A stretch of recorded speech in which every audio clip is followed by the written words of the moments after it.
আসসালামু আলাইকুম সবাইকে। সবাই কেমন আছেন? আলহামদুলিল্লাহ আমি বেশ ভালো আছি।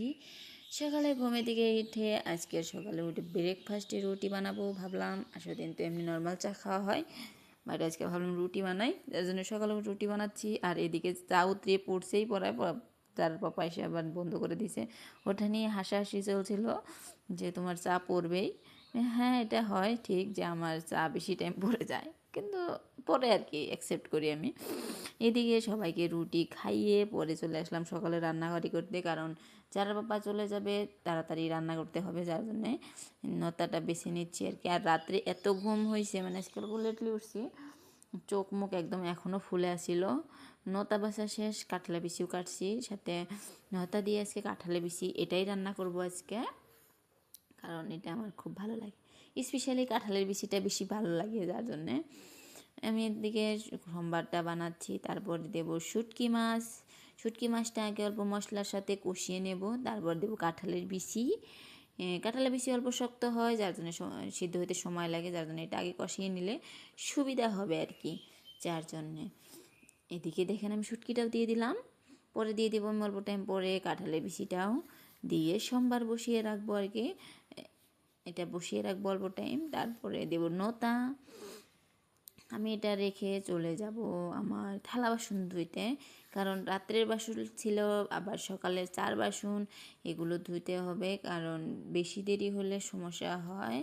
আমি চেষ্টা করি সব সময় যারা বাবা বাড়িতে থাকার কাম করতে, কারণ যারাকে রাখে, কারণ যারা তো জানেনই আপনারা যে 2 মিনিটও থাকে না একা, আর একা থাকতে চায় না, বাড়িতে কোনো বাচ্চা নাই, আর আশেপাশে বাড়ির বাচ্চাও নাই ওরকম যে এসে খেলবে, ও একাই থাকে এরকম। যার জন্য আমি সবসময় চেষ্টা করি যারা বাবা থাকতে আমার যেহেতু কাম থাকে সবগুলো গুছিয়ে নিতে, কারণ যারা ওই রকম আর দাদা দাদির কাছেও থাকে না, 10 মিনিট হায়ের যে আমার বেসিক যেগুলো কাম ওগুলো আমি করতেই পারি না আর কি। পরে আমার এদিকে বাসন প্রায় ধোয়ার মাঝে শেষই হয়েছে প্রায়।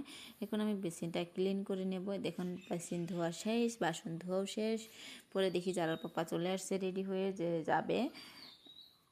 পরে আমি ওকে ভাত খাইতে দিছি, খেয়ে চলেও গেল।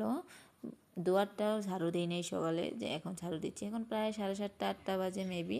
পরে ভাবলাম দুয়ারটায় আগে ঝাড়ু দিয়ে নেই, দুয়ার ঝাড় দিতে বহুত সময় লাগে, বারান্দা বাইরে সব ঝাড় দিতে হয়, যার জন্য আগে ভাবলাম দুয়ারটায় ঝাড় দিয়ে এই একটা কাম, আর কিছু ঘরে ছাপা টাপা এগুলো বাকি আছে, ওগুলো করে নেব। আর খালা তো আলহামদুলিল্লাহ 15 দিন ধরে কামে আসে না, কী যে হয়েছে, ফোন করলে বলে যে বাড়িতে নেই। কাজের খালাগুলো এ ফাঁকে দিলে অসুবিধা হয় আসলে, কারণ কাম করার ওইরকম অভ্যাস আমার নেই, আমি কাম খুবই কম করি, যেগুলো আমার কাম ওগুলো করি, কিন্তু এই থালা বাসন ধোয়া ঘর ভরা এগুলো কাম আমি খুব কম করি, করাই হয় না। তার মাঝে আমি বললাম না সকালে যে যারা একা কাম করা যায় না, যে যারা 10 মিনিট থাকে না একা, আমি বসিয়ে রাখছিলাম ফোন দিয়ে যে বসে থাকো, তো 10 মিনিটও হয়নি আমার এখানে জারি দিতে তো কত সময় লাগে আর কি। যারা এর মাঝে চলে আসছে, যারা দাদি বলছিলাম যে ওকে নাও, পরে ওকে ডাকছে তথাপিও যায় না, কেন আমি করার কিছু নাই, পরে ওকে অল্প টাইম বুকে নিয়ে নিলাম।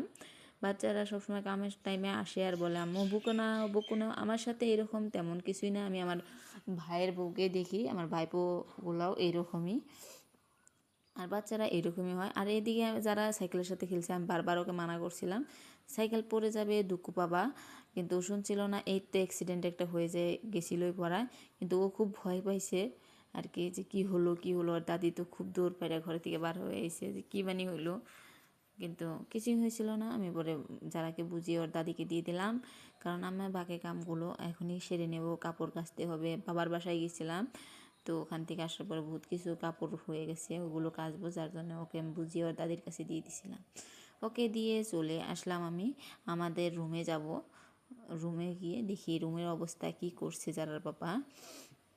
অবশ্য আজকে রুমে কিছুই কাম করিনি, কে তলেই ছিলাম বেশিরভাগ টাইম, কিন্তু আমি পাকঘরেই থাকি, আমার পাকঘরে কাম বেশি, আমরা উপরে থাকি যার জন্য উপরে ওইরকম আসা হয় না, কিন্তু আমি চেষ্টা করি সবসময় কাম ব্যালেন্স করতে। এদিকে আমি দেখি ওর দাদি মশলা, ঈদের জন্য মশলা টশলা সব রেডি করে রেখেছে। পরে বিকেলবেলা আমি সবাইকে খাইয়ে বিকেলবেলা এসে দিয়ে বাসন কিছু ছিল ওগুলো ধুবো আর কি, চাল ভিজিয়ে রাখছি, আর এদিকে মাছটাও ভিজিয়ে রাখছি। আর দাদা দাদি আবার সবজিও তুলে নিয়ে আসছে খেতে থেকে, ওগুলো ধুয়ে কেটে এখন রেখে দেবো আর কি। রান্না করব, ভোলটা রান্না করব, যার জন্য ভোল ধুয়ে কেটে নিচ্ছি। আর সাথে আমি আজকে করব ভেন্ডি ভাজি। এটাই আজকে আমার দুপুরের রাত্রের খাবার আর কি। আমি বিকেলবেলা রান্না করি কারণ এখনকার টাইম এইরকম যে সন্ধ্যাবেলায় এত পোকা এসে 7:30-8টা বেজেছে, সে পোকা যায় না আর কি, রুম গন্ধ হয়ে যায়, যার জন্য আমি চেষ্টা করি সন্ধ্যার আগেই রান্না করতে। রান্না বসিয়ে আমি রুমটা সাফা করে নেব। আমি বললাম না, এই কাজের খালা আসে না, যার জন্যে রুমটা পুছতে হবে, কারণ আমি বিকালে রুমটা পুছি, রাত্রে ভালো করে রুমটা চকচকা লাগে, পরের দিনও ফ্রেশ মনে হয়, যার জন্য আমি সন্ধ্যার আগ দেখতে রুমটা পুষে নিই। এদিকে আমি ঘরটা ঝাড় দিয়ে রুমটা একদম ক্লিন করে পুছে নেব। যারা কেউ ওর দাদি নিয়ে ঘুরতে গেছে রাস্তায় রাস্তায় ঘুরবার গেলে, হ্যাঁ ওর দাদির টাইমের সাথে বহুত টাইম থাকে আর কি। এদিকে দেখেন কথা বলতে বলতেই চলেও আসছে, আবার হাফ রান্না হয়ই নাই, ও চলে আসছে। পরে ওকে অল্প আদর করে বুকে নিয়ে পরে বললাম, পরে আবার ওর দাদির সাথে চলে গেছে আর কি। কিন্তু আমি যেই টাইমে কাম করি ওর অসুবিধা, কিন্তু আমি যদি লক নিয়ে বসে থাকি কোনো সমস্যা নাই। ওর ওর মনে হয় যে কাম তুমি করো কেন, ও মাঝে মাঝে এই কথাটা বলে, তুমি কেন কাম করো, খালা আসবে। ও ছোটো ছোটো বাচ্চা, ও তো জানে না যে খালা ছুটি নিছে আর কি। পরে আমি এখানে ঘরটা পুষে নিচ্ছি আর কি। সবাই জানাবেন আমার ভিডিওটা কেমন লাগলো, ভালো লাগলে অবশ্যই সাবস্ক্রাইব করবেন আর ভালো ভালো কমেন্ট করবেন। আর আগান্ত দিনে ভিডিও দেখার জন্য অপেক্ষা থাকবেন, অবশ্যই ভালো ভালো ভিডিও